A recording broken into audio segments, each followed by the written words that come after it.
नमस्कार, मैं हूं आपके साथ मयंक। तो देखिए, बड़ा सवाल, आखिर अब तक अमेरिका ने ईरान पर हमला क्यों नहीं किया? क्या ईरान पर हमला करने से अमेरिका डर रहा है? देखिए, पिछले कुछ दिनों में, पिछले 6-7 दिनों में जिस तरह से बड़ा हथियारों का मूवमेंट किया अमेरिका ने, एयरक्राफ्ट करियर जो है वो मिडिल ईस्ट आ चुका है, ओमान की खाड़ी में तैनात है। सिर्फ जॉर्डन की अगर एयरबेस की बात करें, जॉर्डन में 35 से ज़्यादा F-15 जेट्स पहुंच चुके हैं। डिफेंस सिस्टम जगह जगह लगा दिए गए हैं। लेकिन इसके बावजूद देखिए, कई सारी सबमरीन्स जो हैं अमेरिका की, वो मिडिल ईस्ट में हैं, ईरान के आसपास हैं। डिस्ट्रॉयर्स जो है, शिप्स जो है वो पहुंच रहे हैं। एयरक्राफ्ट कैरियर के अलावा रूजवेल्ट भी पहुंच गया है, जो एक और एयरक्राफ्ट कैरियर है। इन तमाम तैयारियों के बावजूद अब तक आखिर अमेरिका ने ईरान पर हमला क्यों नहीं किया? क्या इसके पीछे कोई डर है अमेरिका को? इसको हम समझने की कोशिश करेंगे। आज मेरे बड़े सारे दर्शक ये बार बार ये सवाल पूछ रहे हैं कि मयंक जी, ये बताइए, आखिर अमेरिका ने अब तक हमला क्यों नहीं किया? क्या डर सता रहा है अमेरिका को? 7 बड़ी वजह है, 7 बड़ी वजह। पहली बड़ी वजह हम मान के चलते हैं। देखिए, आनंद फानंद ने, अमेरिका ने अपना अब्राहम लिंकन जो एयरक्राफ्ट कैरियर है वो बुला लिया। साउथ चाइना सी में था, चीन के पास था, वहाँ से ट्रैवल करता हुआ वो ओमान की खाड़ी में आ गया, अब ईरान के पास है। लेकिन आ तो गया है, लेकिन अब अमेरिका को ये डर भी सता रहा है, जो एक्सपर्ट्स बता रहे हैं, कि अगर ईरान की तरफ से या ईरान के सहयोगियों की तरफ से बड़ा मिसाइल अटैक होता है अब्राहम लिंकन पर, अगर मान लीजिए एक साथ खूब सारी बैलिस्टिक मिसाइल्स फायर कर दी गई अब्राहम लिंकन को टारगेट करते हुए, जैसे कि धमकी ऑलरेडी ईरान की तरफ से आ चुकी है। ईरान के सेना के अधिकारियों ने ये वार्निंग दे दी है साफ साफ अमेरिका को कि देखिए, आपका एयरक्राफ्ट कैरियर जो है हमारी मिसाइलों के निशाने पर है, और अगर जरा भी हम पर हमले की कोशिश हुई तो सबसे पहला निशाना आपका एयरक्राफ्ट कैरियर होगा, अब्राहम लिंकन होगा। इसको लेकर बताया जाता है कि 100 से ज़्यादा, मैं पिछले वीडियो में भी बता चुका हूं आपको, 100 से ज़्यादा मिसाइल्स सिर्फ अब्राहम लिंकन को टारगेट करके तैनात कर दी गई। देखिए, ऐसे में अमेरिका का ये डर स्वाभाविक है कि अगर ईरान पर हमला करते हैं और अगर ईरान ने एक साथ कई मिसाइल्स फायर कर दी अब्राहम लिंकन में के ऊपर, तो इब्राहिम लिंकन जो एयरक्राफ्ट कैरियर है उसकी सुरक्षा को बड़ा खतरा पहुंच जाएगा, बड़ा खतरा हो जाएगा उसको। और ऐसी स्थिति में अगर एक भी मिसाइल अब्राहम लिंकन पर गिर गई तो ये एक बड़ा सेटबैक होगा अमेरिका के लिए। इसीलिए इस ओमान की खाड़ी में अपने एयरक्राफ्ट कैरियर की सुरक्षा एक बड़ा चैलेंज है अमेरिका के लिए। बात नंबर 1। बात नंबर 2, अब ये मान के चल रहा है अमेरिका, जैसा कि डिफेंस एक्सपर्ट्स बताते हैं, अब ये अमेरिका मान के चल रहा है कि रशिया ने अपना S-400 एयर डिफेंस सिस्टम जो है वो ईरान को दे दिया है। पहले इस पर सवाल उठ रहे थे, लेकिन देखिए, जब से वो ICBM टेस्ट हुआ और रशिया ने अपना टेरिटरी एयर स्पेस जिस तरह से इस्तेमाल करने के लिए ईरान को दिया, और वो मिसाइल फायर होती है ईरान से और रशिया का एयर स्पेस क्रॉस करते हुए वो साइबेरिया में गिरी, उसके बाद ये बात साफ हो चुकी है कि रूस और ईरान के बीच बड़ा कोऑपरेशन चल रहा है। और अब ये मान के चल रहा है अमेरिका की S-400 तैनात हो चुका है। अब इससे क्या होगा? S-400 अगर ईरान के पास तैनात हो चुका है सब जगह, ऐसी सूरत में अमेरिका के फाइटर जेट्स, चाहे F-15 हो, चाहे F-16 हो, चाहे F-35 हो, ये सभी जेट्स जो हैं, इन पर अगर S-400 से हमला करता है ईरान, तो ये फाइटर जेट्स गिर भी सकते हैं, तबाह भी हो सकते हैं। और अगर एक भी फाइटर जेट गिरा अमेरिका का, तो ये अमेरिकन एयरफोर्स के लिए बड़ा झटका होगा। अमेरिका की बड़ी बदनामी हो सकती है कि भाई, आपका ईरान ने आपका फाइटर जेट डाउन करवा दिया।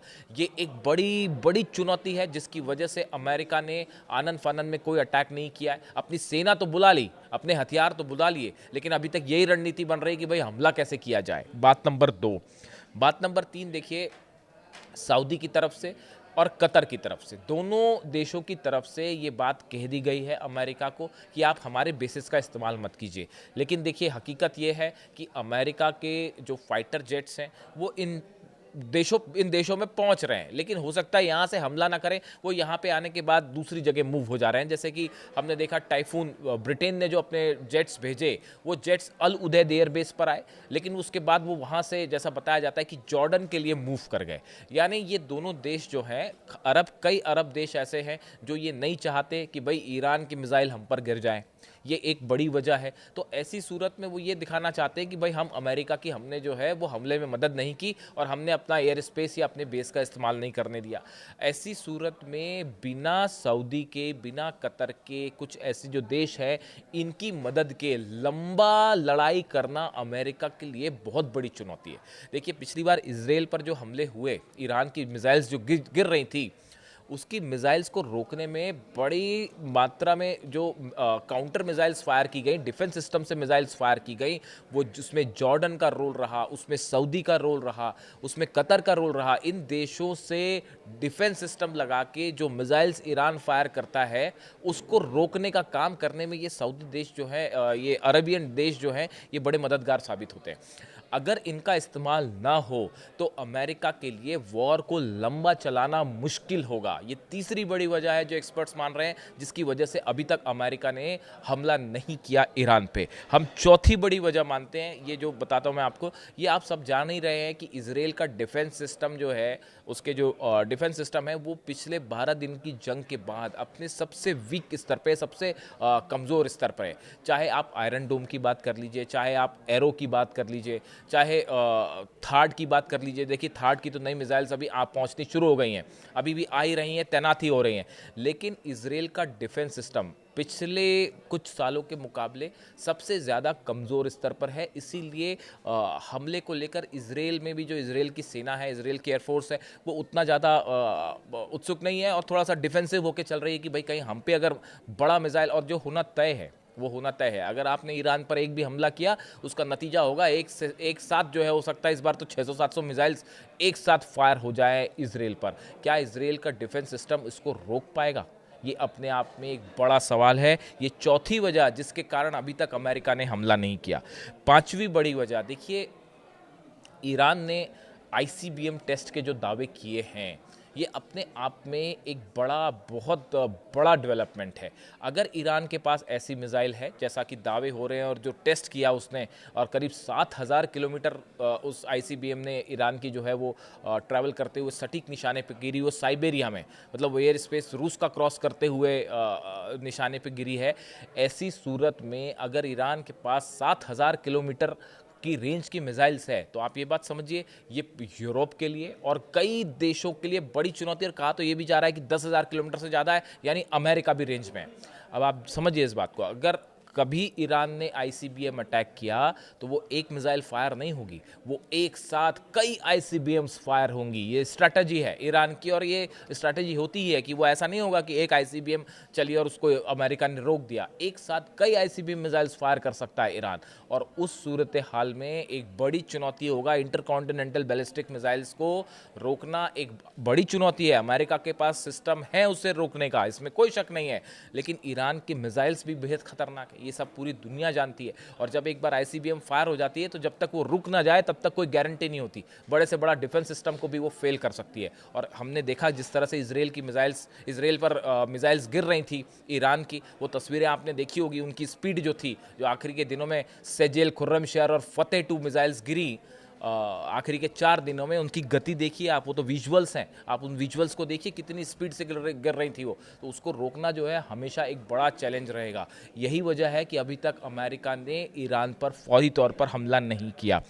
इसके अलावा एक बड़ा चैलेंज ये भी होगा कि अगर ईरान पर हमला होता है तो उसके जितने सहयोगी हैं वो खुला ऐलान जंग कर देंगे अमेरिका और इजराइल के खिलाफ। और सबसे बड़ी चुनौती होगी हुतीस से। लाल सागर में, रेड सी में हुतीस के मिसाइल्स, हुतीस के जो शिप अटैक्स होंगे, वो इंटरनेशनल ट्रेड के लिए, अमेरिका के लिए, यूरोप के लिए, इजराइल के लिए एक बड़ी चुनौती होंगे। देखिए हुतीस को एकदम से टारगेट करके ख़त्म करना आसान नहीं है, क्योंकि वो कई एरियाज़ में फैले हुए हैं, इसलिए उनके खिलाफ एयर स्ट्राइक कभी सफल नहीं हो पाती, एक बार में उन्हें ख़त्म नहीं किया जा सकता। और उनके पास जो है बैलिस्टिक मिसाइल्स हैं, हाइपरसोनिक मिसाइल्स हैं, वो हमने देखा जब वो इजराइल पर गिर जाती है 2000 किलोमीटर का डिस्टेंस ट्रैवल करते हुए यमन से आके, तो रेड सी में तो और भी घातक होगा। यानी ट्रेड के लिहाज से एक बड़ी चुनौती हुतीस भी पैदा करेंगे और हिजबुल्ला भी पैदा करेगा लेबनान से। तो ये तमाम इसके काउंटर अटैक्स को भी अच्छे से काउंट किया जा रहा है कि भाई इसका नतीजा क्या होगा।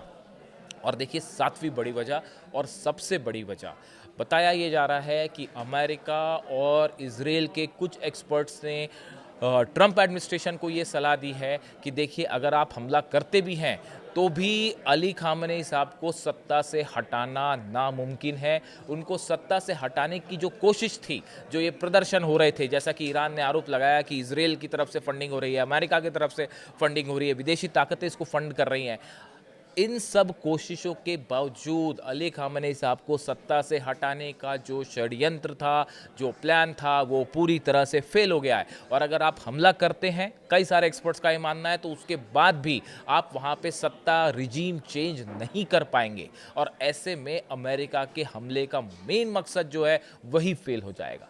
ये बड़ी 7 वजह हैं जिसको लेकर अब तक आप देखिए इतनी बड़ी संख्या में इराक वॉर के बाद और अफगानिस्तान वॉर के बाद इतनी बड़ी संख्या में सेना का मूवमेंट हुआ है। 50,000 से ज़्यादा नए सोल्जर्स भेजे गए हैं, एयरक्राफ्ट कैरियर आ गए हैं, डिस्ट्रॉयर्स पहुंच चुके हैं, सबमरीन्स पहुंच चुके हैं, फाइटर जेट्स पहुंच चुके हैं। लेकिन उसके बाद भी अभी तक अमेरिका ने हमला क्यों नहीं किया? कोई दूसरा देश होता तो अब तक कर चुका होता। लेकिन ईरान है सामने, वेनेजुएला समझने की कोशिश करना भारी पड़ सकता है अमेरिका को। इसी वजह से ये बड़े 7-8 रीजंस हैं जिसकी वजह से अमेरिका फूक फूक कर कदम रख रहा है। और हो ये रहा है कि एयरक्राफ्ट कैरियर तो बुला लिया, लेकिन अब ये नहीं समझ में आ रहा कि भाई किया क्या जाए, हमला कैसे किया जाए, कहीं मामला उल्टा ना पड़ जाए। और अगर हमला करते हैं उसके बाद जितने अरब देश हैं सब पर अगर मिसाइल्स बरस गई।